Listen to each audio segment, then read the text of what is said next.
The battle of the mini drones has just intensified with the release of the Mini 5 Pro.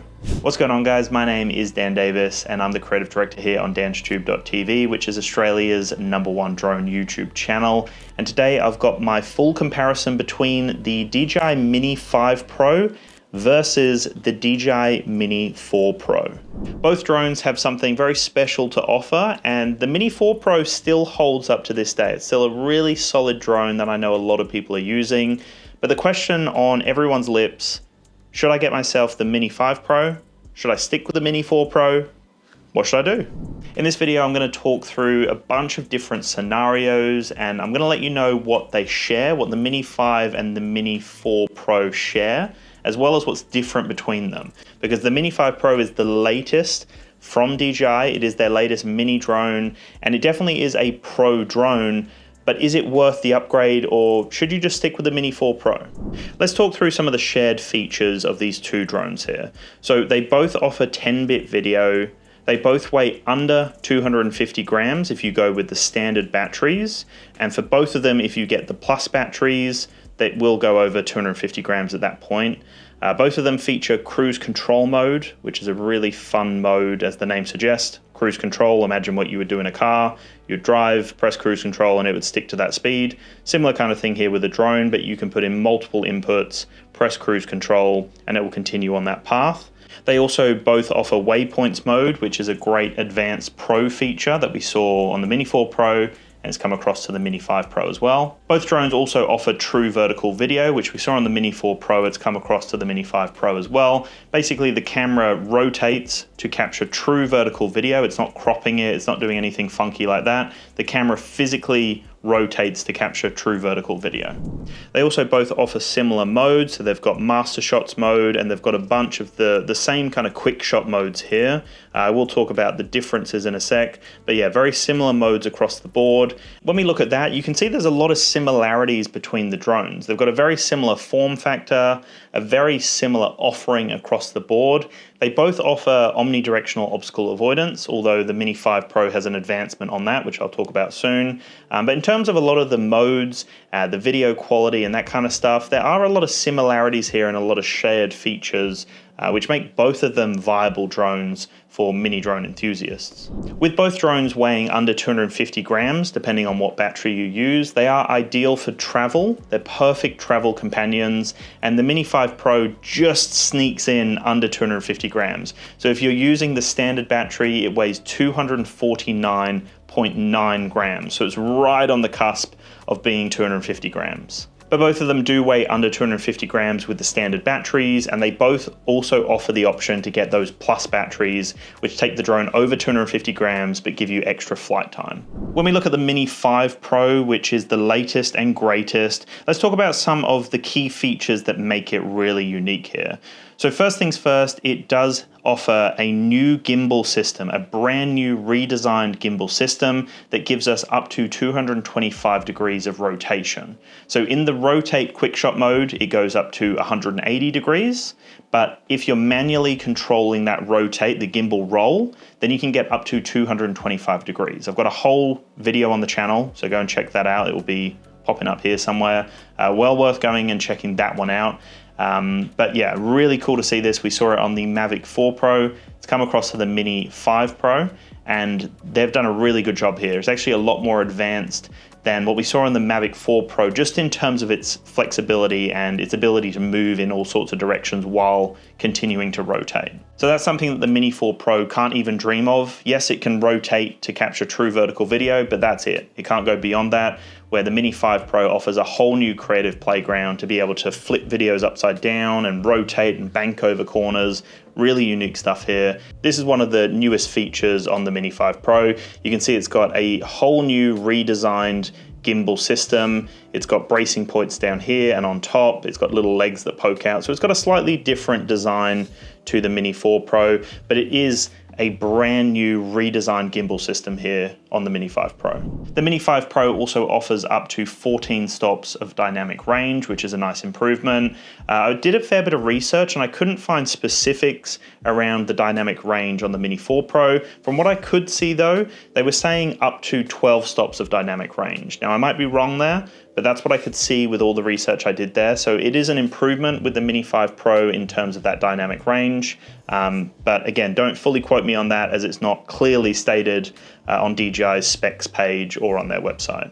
If you are interested in any DJI drones, cameras, or accessories, then make sure to check out my links down in the description below. I've got some awesome savings for my audience. If you're based in Australia, I've actually helped Australians save over $70,000 on their drones, cameras, and accessory purchases. You can reach out directly to sales@d1store.com.au. Mention DansTube and they'll help you out with the best deal they can. If you're in store, you can mention DansTube and they'll also honor that and give you the best deal they can. And if you're on the website, make sure to use the code DansTube and that will help you save on most drones, cameras, and accessories. And for all of my international viewers, don't you worry, I've got some other deals down below as well. So check them all out, they will be down there. The Mini 5 Pro also offers a brand new medium tele mode. So we've seen a medium telephoto system on the Air 3S and the Mavic 4 Pro, for example, which is a whole new camera system. So it actually gives you a different perspective. But what they're offering here is a mode. So you press 2 times and it'll actually zoom in and create a similar kind of effect, a similar look to what you would expect from a 48mm camera system on the other higher end drones.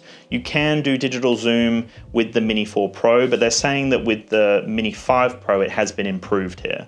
We did see with the Osmo Pocket 3, they added a medium telephoto option that basically zooms in a little bit, but it is a lot more advanced than just digital zoom. It seems to actually have better clarity of the image, the quality is a lot nicer, and it's a lot smoother as well when you zoom in between those two modes.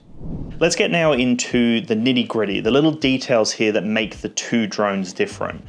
So before I get into that, I do want to say that the Mini 4 Pro is still a really solid drone, and I think a lot of people might stick with it and be happy with what they've got there. I will have a whole new video series on the channel where I compare the Mini 5 Pro with the larger drones like the Air 3S, the Mavic 4 Pro, and I've got a bunch of other comparisons coming up soon. But if you've got the Mini 4 Pro, you might consider something else, like the Air 3S, for example. If you want to stay in the Mini family, if rules and regulations are quite strict in your country or you travel a lot, then I definitely would think that the Mini 5 Pro would be on your wish list. So it always depends on your needs, but this video is focused purely on the two mini drones, just to discuss what the actual differences are and whether it's worth you upgrading here.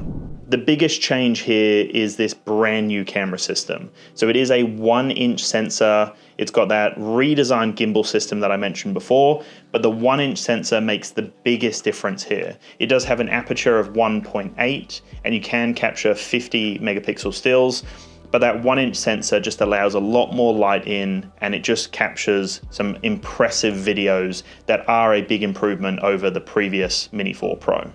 Let's not disregard the Mini 4 Pro as it still has a really nice sensor on the front there. It is a 1/1.3 inch CMOS sensor. You can capture 48 megapixel stills and it does have an aperture of 1.7. So still a very capable system, but the larger 1-inch sensor just makes a big difference when it comes to low light, as well as just the amount of information that that sensor can take in. It's a larger sensor, so therefore you're going to get better video and better photo quality. When we look at the video quality from both systems, they're actually quite similar here. Again, the larger sensor will make a big difference. So having a 1-inch sensor means that you are going to get better video and photo, but both drones, the Mini 5 and the Mini 4 Pro, can capture 4K 60 FPS in HDR. They also have some slow motion options. This is where the Mini 5 slightly takes over. So the Mini 5 can capture 4K 120 frames per second slow-mo, where the Mini 4 Pro can capture 4K 100 frames per second slow motion. So a slight improvement here with the Mini 5 Pro, but across the board quite similar when it comes to their 4K offering, their HDR offering, and the video quality on both looks great. You're going to be happy regardless of what you have, but if you have a Mini 4 Pro and you want that 1-inch sensor, you will notice a big difference here. Let's talk about the battery life and the wind resistance here, because there are some slight differences here. The Mini 5 actually offers two options, just like the Mini 4 Pro did. So you've got the standard battery, which gives you 36 minutes, or the Plus battery, which gives you 52 minutes of flight time on the Mini 5 Pro, where the Mini 4 Pro offers either 34 minutes with the standard battery or 45 minutes with the Plus battery. So there is an improvement here. It's not a huge improvement, but a few extra minutes is always nice, right? Just a little bit more flight time is always nice. You might be able to capture that thing that you would miss if you had to return with less flight time. So not a huge difference here, but the fact that we still get the standard and the Plus batteries is nice, and the Mini 5 Pro does have slightly improved offerings here when it comes to both the standard and the Plus batteries. Both drones have a similar wind resistance rating here, but the Mini 5 Pro again does take the cake. It takes the crown on this one. So it can handle 43.2 kilometer winds, where the Mini 4 Pro can handle 38.52 kilometer winds. So again, not a significant mind-blowing difference, but still an improvement. You can see those incremental improvements from the Mini 4 Pro to the Mini 5 Pro, which just means the overall experience is going to be better. The fact that we get slightly more battery life, we get slightly improved wind resistance, we're getting a larger camera system, slightly improved slow motion. You can see how this is all kind of panning out. The Mini 5 Pro is an improvement. There's a lot of incremental improvements, and then you've got some really significant improvements like the 1-inch sensor, for example. Looking at the video transmission here, quite similar when it comes to range. The Mini 5 is offering OcuSync 4 Plus, which gives you 20 kilometers of range, but it can actually send that video transmission in 10-bit. So you get higher quality video transmission here with OcuSync 4 Plus, where the Mini 4 Pro offers a very competent OcuSync 4, which is 20 kilometers of range again, and this can go 1080p, 60 frames per second.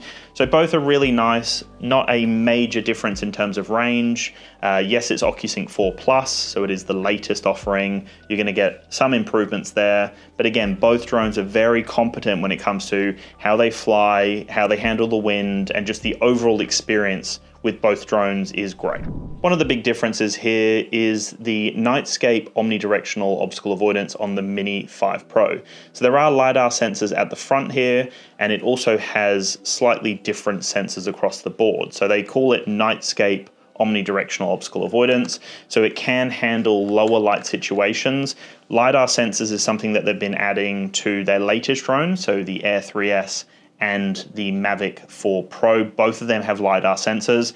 So we've got it now on a mini drone, which is so crazy. It's the first time we've seen a 1-inch camera sensor on a mini drone, and then we've also got LiDAR sensors. Somehow they've kept it under 250 grams. I have no idea how they've done that, but really impressive stuff. This just means that you're going to have more reliable returning to home features and options. The LiDAR sensor means that in lower light situations, the drone can still avoid obstacles. And it does make a big difference if you imagine that you've captured a sunset, you're wanting to fly back, the sun's going down way too quickly, it starts to get a bit dark as you're bringing the drone back. That's where it's going to come in really handy to have those lower light sensors.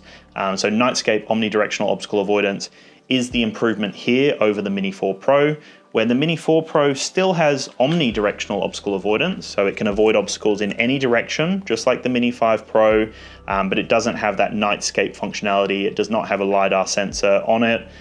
So it's more of that standard obstacle avoidance, but still both of them can avoid obstacles in any direction. Another nice improvement is the internal storage on the drones. So with the Mini 4 Pro, it's only got 2 gigabytes of internal storage, where the Mini 5 Pro has 42 gigabytes of internal storage. So big improvement here in terms of the internal storage. This is something I've noticed DJI doing a lot more with all of their products, regardless if it's a camera or a drone. They seem to be adding more and more internal storage as like a staple for their products. And this is so handy. I can't even tell you how handy it is. Just as a peace of mind to know that you've got extra backed up storage, basically, if your memory card fills up, or if you completely forget your micro SD card, right? If you've copied footage the night before, you've then left, and I have done this a couple of times, and you leave and you forget and you go, oh no, I don't have a micro SD card. Doesn't matter because you've got that internal storage on the Mini 5 Pro. So I love this, such a nice addition, and really handy. I love it. Both drones offer active track 360 degrees. The Mini 4 Pro was the first drone to offer active track 360 degrees. I did a whole standalone video when that drone came out. Really impressive stuff. They have advanced it as time's gone on. It's still a very reliable offering with a lot of really unique features here. But the Mini 5 Pro actually offers different scenario-based tracking. So it does offer a whole new experience when it comes to tracking, either if you're cycling, if you're skiing, and just a standard mode as well.